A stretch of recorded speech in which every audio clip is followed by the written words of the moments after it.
Hi all and welcome to another video.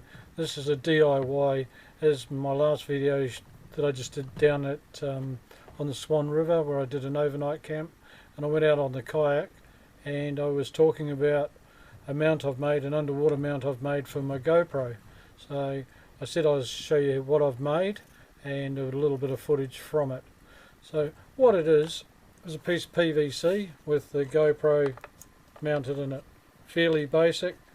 It's a piece of pipe, 90mm diameter with an end cap, a couple of stainless steel screws around it, and prior to putting it on I've put an eye bolt which has got a nut and washer on the other side.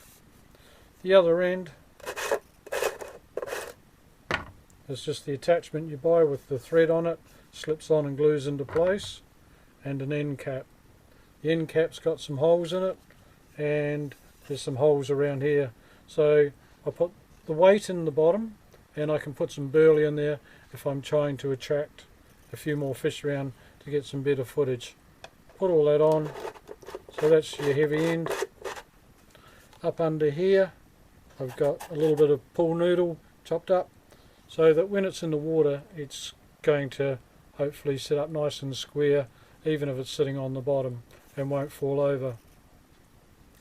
The GoPro, this is I use a Hero 3, piece of nylon. It was an old piece of nylon cutting board, about 10mm thick. I've just cut it into a circle, placed it in there and screwed it into place. The camera mount's one of those lock-in GoPro ones. Can tilt it, open the back of the camera case and get it out, or I can undo it at the side if I need to tighten it up. I've also got a little piece, if you can see it, little piece of fishing nylon running from the back of the GoPro, which will go up, and when it's attached it gives me two attachment points just in case the glue part comes away or something like that. So that's basically it. I'll give you some measurements. So we're looking at 450mm overall. As I say, it's a piece of 90 pipe.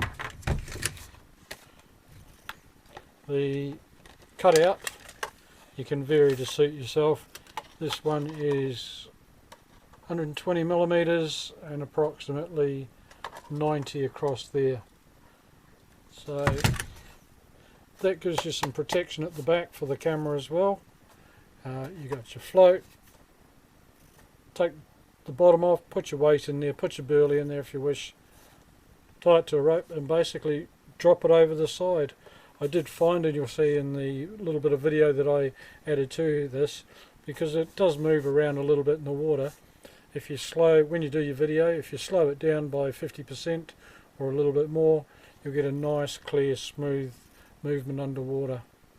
The Swan River that I did it in was a little bit green, been stirred up from some winds and boats, but once I get out into the ocean and do some clear water, I think I'll be able to get down fairly deep and get some good footage, especially when I'm fishing. Hopefully we can bring the fish up and past the camera, add to the video.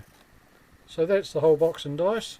Thank you for watching. If you've got any questions, just put them in the comments and I'll let you know anything that you're asking as soon as possible. And if you found this interesting or useful, please subscribe, because I've got lots more stuff coming up. I've got some more videos coming up and some more product reviews and a few more DIYs. Thanks very much for watching. Keep the shiny side up.